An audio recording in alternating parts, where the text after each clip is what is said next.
आहे सर आणि आता बघू टप्प्याटप्प्याने काय होतं पुढे. भाजप आणि शिंदेने भाजपसाठी आता ही मुंबई अदानींच्या घशात घालण्याचा प्रयत्न केलेला आहे आणि त्यात यश मिळालेलं आहे. हो, म्हणजे- असा आरोप संजय राऊत करतात. म्हणजे चंगेज मुलतानीच्या घशात टाकणं चालत असतं. कोण बुरखेवाली बनत असली तर चाललं असतं, पण ज्या अदानींच्या माध्यमातून महाराष्ट्र मुंबईचा विकास उदा होईल ते हे ना चालत नाही.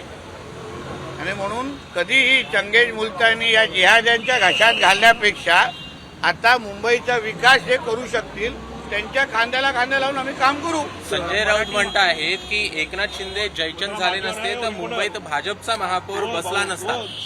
हे पण तर गद्दारच आहेत ना. ज्या शिर्केनी संभाजीराजेंची माहिती मुघलांना दिली आणि आमच्या संभाजीराजेंना संगमेश्वरला पकडलं, त्यांच्यामध्ये आणि ह्या ठाकरे बंधू आणि त्यांच्या पिल्लावळमध्ये जास्त काय फरक नाही.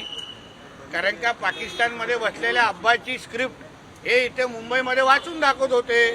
याने ना हिंदूंमध्ये फूट पाडण्यासाठीच या ठाकरे बंधूंना सुपाऱ्या दिल्या होत्या. दुसऱ्या लोकांना नाव देण्यापेक्षा ना तुमची आता दाढी कुरवळणारे जे तुम्ही ज्यांची दाढी कुरवळत होते ना त्यांना जाऊन आता उत्तर द्या. कुठेतरी उद्धव ठाकरेंना मराठ्यांच्या उपमेमध्ये संजय राऊत बसवता आहेत. मराठ्यांची अरे मराठ्यांची उपमा तू आम्हाला सांगतो का? मी 96 कोळी आहे, मला सांगू नको मराठ्यांची उपमा. पण जे त्यांनी संगमेश्वरमध्ये आमच्या संभाजीराजेला का पकडलं? कारण आमच्या ते काही फितूर निघाले, स्वकीयांनी त्या मुघलांना मदत केली म्हणून आमच्या संभाजीराजेंना ज्यांनी एकही लढाई हरले नाही त्या संभाजीराजेंना पकडलं कोणी, तर आमच्या स्वकीयांनी फितुरी केली. असंच या हिंदू समाजाच्या विरोधात हे आमचेच स्वकीय आमच्या विरोधात गेले, कळलं ना. आमचे त्या जिहाद्यांबरोबर मांडीला मांडी लावून बसले. चंगेज मुलतानी, रशीद खान मामूचे दाढी कुरवळत बसले ना, त्याबद्दल बोललेलो आहे. आम्हाला मराठीची उपमा सांगू नका. कट्टर भूमिका हिंदुत्वाची मांडल्यामुळे कट्टर हिंदुत्व भूमिका मांडली, पण तरी देखील एमआयएमला फार मोठं यश दिसून येतं सगळीकडे. म्हणजे मुंबई महापालिकेत मांडली म्हणजे आमचे हिंदू मत ताकदीने हिंदू समाजाला जे काही संरक्षण पाहिजे होतं, समोरून बुरख्यावाली काय भाषा होत होती, को पंतप्रधान बिठाएंगे, त्याने अमरावती सभेमध्ये तर त्या हिरव्या साहेब ओवैसीने तर धमक्या देण्याची सुरुवात केलेली.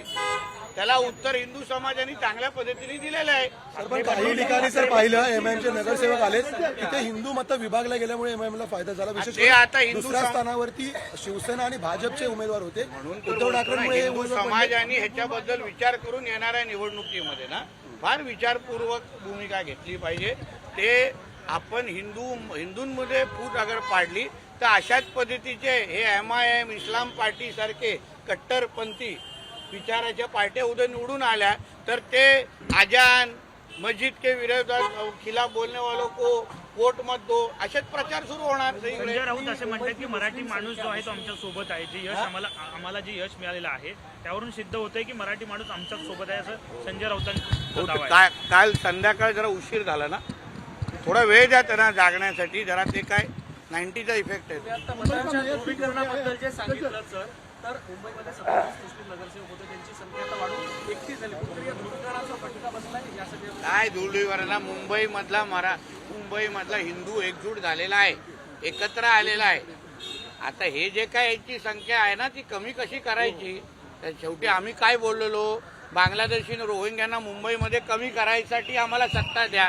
आता 5 वर्ष आमच्या देवाभाऊच्या नेतृत्वात त्या गोष्टी करू. बुलडोझर देवा पॅटर्न मुंबईत पाहायला पूर्ण ऑइलिंग आणि सर्व्हिसिंग करून ठेवलेली. आता सगळीकडे हे जे अनधिकृत हिरवी चादर टाकून ठेवलेले ना सगळीकडे आता देवाभाऊंचा बुलडोझर चालणार. डेडलाईन दिली होती खरं तर मुंबईमध्ये अस्लम शेख यांच्या संदर्भात बोलताना की 15-17 जानेवारी करता डेडलाईन असेल रोहिंग्यांसाठी. डेडलाईन आता पूर्ण झाली काय सर? मी काय सांगू, आता त्यांनी बॅग पॅक करून निघावं इथून. हा कारवाई कशा होते ते तुमची कॅमेराला जरा सगळं तयारी करून ठेवा ना, इथे उभे करून का जेव्हा बाहेर निघतील त्यांचे थोबडे जरा कॅमेरावर दाखवा.